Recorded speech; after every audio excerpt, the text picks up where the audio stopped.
சேனலை சப்ஸ்கிரைப் செய்யாதவங்க சேனலை சப்ஸ்கிரைப் செஞ்சுக்கிட்டு செய்திகளை தெரிந்து கொள்ளும்படி அன்புடன் கேட்டுக்கொள்கிறேன். இரவு வணக்கங்களுடன் இன்றைய முக்கிய செய்திகள். ஊட்டியில் 5 நாட்கள் சுற்றுப்பயணத்தை நிறைவு செய்த முதல்வர் ஸ்டாலின் இன்று விமானம் மூலம் சென்னை புறப்பட்டார்.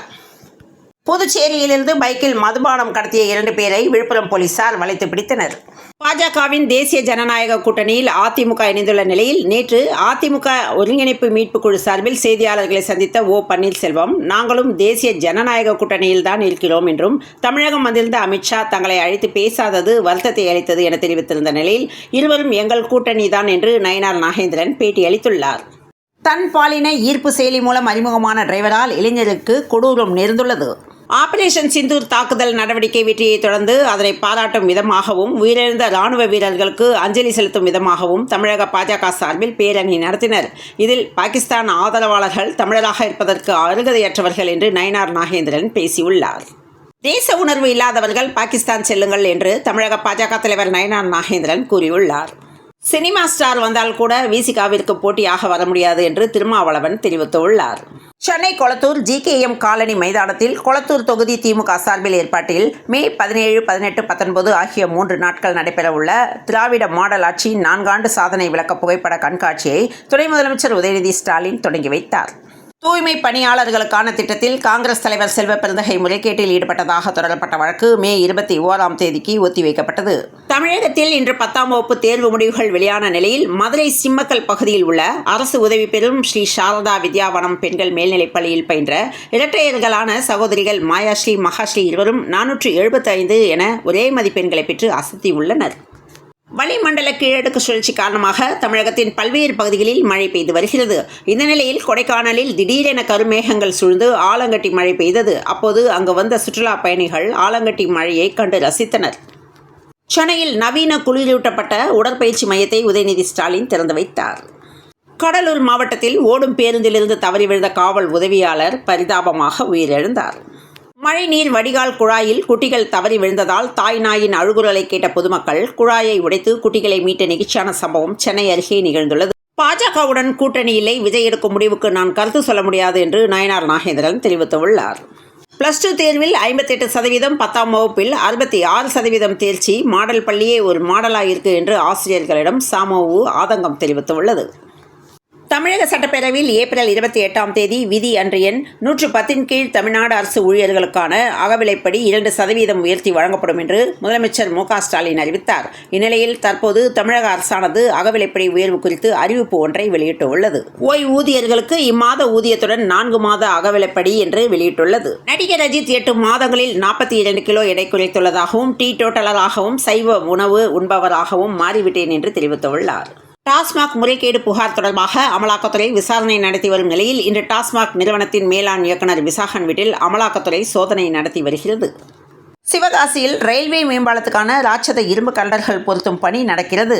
தனியார் சேனல் ஒன்றின் விருதுநகர் மாவட்ட ஒளிப்பதிவாளரான குமார் கவரேஜுக்கு அங்கு தனது 2 வீலரில் சென்றுள்ளார். அப்போது அப்பகுதியில் பணியில் ஈடுபட்டிருந்த சிவகாசி காவல் நிலைய SSI ஆறுமுகம் 2 வீலரை உள்ளே கொண்டு போகக்கூடாது என்று கூறியுள்ளார். இதனை மீறியும் அத்துமீறி அவர் உள்ளே நுழைந்ததால் பத்திரிகையாளரின் 2 வீலரை போலீஸ்காரர் பஞ்சராக்கியுள்ளார். பொறியியல் சேர்க்கைக்கான விண்ணப்ப பதிவு தொடங்கப்பட்ட 10 நாட்களில் 1,69,634 மாணாக்கர்கள் பதிவு செய்துள்ளதாக உயர்கல்வித்துறை அமைச்சர் கோவி செழியன் அறிக்கை வெளியிட்டுள்ளார்.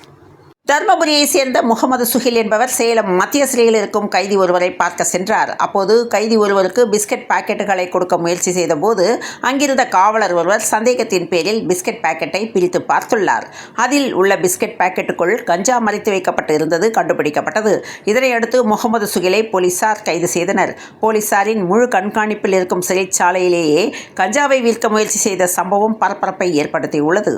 தூத்துக்குடி அனல் மின் நிலையத்திற்கு வெடிகுண்டு மிரட்டல் என்ற தகவல் வந்துள்ளது. ஊட்டத்தூர் சுத்த ரத்தினேஸ்வரர் கோவிலில் 1ஆம் மதுராந்தக சோழனின் கல்வெட்டு கண்டுபிடிக்கப்பட்டுள்ளது. சுமார் 8 மணி நேரத்திற்கு மேலாக விசாரணைக்கு பிறகு டாஸ்மாக் MD விசாகனை நுங்கம்பாக்கம் அலுவலகத்திற்கு அமலாக்கத்துறை அழைத்து சென்றது. விசாரணைக்கு ஆஜராகுமாறு விசாகனுக்கு 2 முறை அமலாக்கத்துறை சம்மன் அனுப்பியிருந்தது. கரூர் மாவட்டத்தை சேர்ந்த சரஸ்வதி, வயது 55. இவர் பள்ளியில் ஆசிரியையாக பணிபுரிந்து வந்தார். குளித்தலை பகுதியில் இவர் குடும்பத்துடன் வசித்து வந்த நிலையில் இவரது வீட்டின் அருகே டவர் ஒன்று அமைந்துள்ளது. இந்த நிலையில் டவரின் சுற்றுவேலியில் இரும்பு கம்பத்தை தொட்டபோது மின்சாரம் பாய்ந்து இதனால் ஆசிரியை சரஸ்வதி சம்பவ இடத்திலேயே பரிதாபமாக உயிரிழந்தார். சென்னை வண்டலூர் அரசு பேருந்து ஒன்றில் முதியவர் ஒருவர் பயணத்திற்காக ஏறியுள்ள போது முதியோர் இருக்கையில் அமரக்கூடாது என்று முதியவரை தாக்கிய ஓட்டுநர் நடத்துனர் பணியிடை நீக்கம் செய்யப்பட்டுள்ளனர். பொள்ளாச்சி வழக்கில் நக்கீரன் அம்பலப்படுத்தியதே எஃப்ஐஆர் பதிய காரணம் என்று சபாநாயகர் அப்பாவு தெரிவித்துள்ளார். சென்னை மாநகராட்சி பள்ளிகளில் 10ஆம் வகுப்பு அரசு பொதுத் தேர்வில் 86.10% மாணவ மாணவியர்கள் தேர்ச்சி பெற்றுள்ளனர். நெல்லையில் 5 சோதனை சாவடிகளில் அதிநவீன வாகன பதிவெண் கண்காணிப்பு கேமராக்கள் பொருத்தப்பட்டுள்ளன. கூலி தொழிலாளியின் இரட்டை மகள்கள் ஒரே மதிப்பெண் பெற்று சாதனை படைத்துள்ளனர். அருமையான வெற்றி என கொண்டாடி பெற்றோரும் உறவினர்களும் மகிழ்கின்றனர். நெல்லையில் திமுக பிரமுகர் வீட்டில் பெட்ரோல் குண்டு வீசியதில் 3 பேர் கைது செய்யப்பட்டு ரகசிய இடத்தில் விசாரணை நடத்தி வருகின்றனர். மதுரை உணவகத்தில் சிக்கன் சாப்பிட்ட இளைஞர்களுக்கு உடல்நலக்குறைவு நடந்தது என்ன என்ற கேள்வி எழும்பியுள்ளது. தமிழ்நாட்டிலிருந்து 14 விமானங்கள் மூலம் 5730 பேர் ஹஜ் பயணம் செய்ததாக அமைச்சர் நாசர் தகவல் தெரிவித்துள்ளார்.